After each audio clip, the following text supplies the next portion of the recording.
Class 10 the rise of nationalism in Europe. Europe में राष्ट्रवाद का उदय होना। पहले हम जानेंगे कि राष्ट्रवाद का उदय यूरोप से हुआ कहाँ। यूरोप में, यानी यूरोप जो था वो फ्रांस, यूरोप में ही फ्रांस है और राष्ट्रवाद का उदय फ्रांस से हुआ। फ्रांस की क्रांति एक महत्वपूर्ण कदम लाती है पूरे यूरोप के लिए। पूरे यूरोप क्यों, पूरे वर्ल्ड के लिए। अब इसके आगे हम क्लास 9th में जब हम पढ़े तो हम लोगों ने पढ़ा था फ्रांस की क्रांति की। फ्रांस की क्रांति हुई कैसे थी, कि कैसे पूरी दुनिया का नक्शा बदल दिया था फ्रांस की क्रांति। हम चलते हैं सीधे सीधे, जब चलते हैं सीधे सीधे चलते हुए ऐसे घूमते हुए आते हैं और देखते हैं कि लिबरल्स जो थे, मजदूर जो थे, उनको ख़त्म किया। लेकिन जब हम क्लास 10th की हिस्ट्री उठाते हैं और rise of nationalism in Europe के बारे में पढ़ते हैं तो जहाँ से चलते हैं फिर आके गोल गोल घूमते हैं, उसी जगह पर खड़े हो जाते हैं। क्यों? क्योंकि जहाँ से राष्ट्रवाद का ख़त्म हुआ था वहीं से शुरू होता है। यहाँ पर दिखाया गया था कि मज़दूरों को कैसे एक अच्छी ज़िंदगी देना, सब कुछ देना, यानी हाई सोसाइटी, मिडिल सोसाइटी और लोअर सोसाइटी के लोग दोनों बहुत ही वो थे कि लोअर सोसाइटी को आगे बढ़ाना। सारी चीज़ें होती हैं, इसी लोअर सोसाइटी को लेकर क्रांति होती है।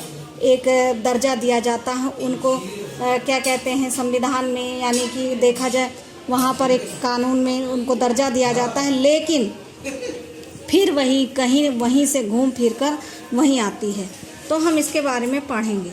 In 1848, Frederick Sariou, a French artist, prepared a series of 4 prints visualizing his dream of a world made of democratic and social republics, as called them. 1848 यानी कि 1848 में फ्रेडरिक सारियू नाम का एक फ्रेंच आर्टिस्ट था, यानी कि फ्रांस का आर्टिस्ट था।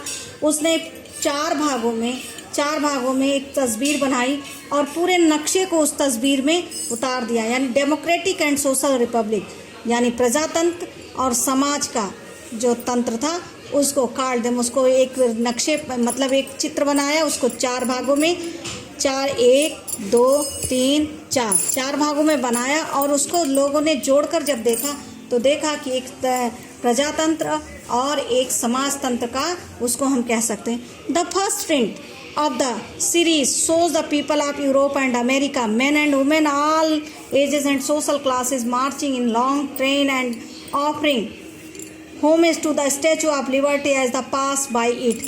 देखा जाए इस चित्र में भी आप देख सकते हो, बड़े ध्यान से देखिए इस चित्र में कि एक लेडी जो हाथ में मशाल लिए हुए खड़ी है। आप अमेरिका में जाओगे तो आप देखोगे कि इस लिबर्टी ऑफ स्टैचू बनी हुई है। ऐसे ही लिबर्टी स्टैचू क्यों बनी?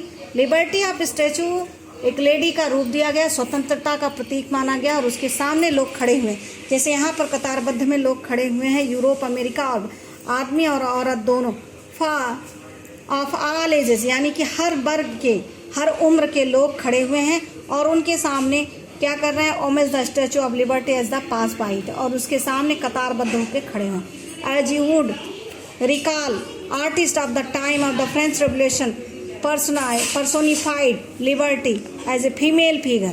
और यहाँ पर दिया गया है उस टाइम के चित्रकार ने, जो फ्रांस की क्रांति थी, उसको क्या किया? लिबर्टी ऑफ स्टैचू, यानी कि फीमेल फिगर, उसको एक नारी का रूप दिया गया है। Here you can recognize the torch of enlightenment, the bears in one hand the charter of the rights of man in the other। देखा जाए तो एक हाथ में टॉर्च थी और दूसरे हाथ में उनकी किताब है। तो आप देखोगे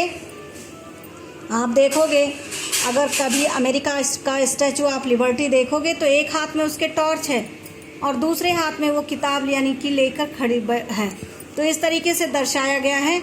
और फिर कह रहा है, on the earth in the foreground of the image lie the shattered remains of the symbol of absolutist institution in Sorrieu's utopian vision the peoples of the world grouped distinct. और दिखा रहा है उसमें कि किस तरीके से लोग उसके सामने का, और सारियों ने ये चित्र अपने क्या कहते हैं, इमेजिन करके बनाया था, यानी कि उसने इमेजिन किया था कि अगर ऐसे स्वतंत्रता आती है, ऐसे लोग अगर मुक्त होते हैं मोनार्की से तो कैसे होंगे। इस तरीके से अगले वीडियो में हम जानेंगे कि इसके आगे क्या होता है और कैसे पूरे यूरोप की जो इतिहास था उसमें कैसे फिर चलते चलते एक तरफ देखते हैं कि चलते चलते वो राष्ट्रवाद की तरफ बढ़ते हैं, जो छोटे वर्ग के लोग हैं उनको आगे बढ़ाने का काम करते हैं। फिर दूसरी तरफ हम देखते हैं, क्या देखते हैं दूसरी तरफ, कि ऐसा कि जहाँ से लोग चले थे, क्रांति के लिए उठे थे, वहीं पर आके फिर रुक जाते हैं।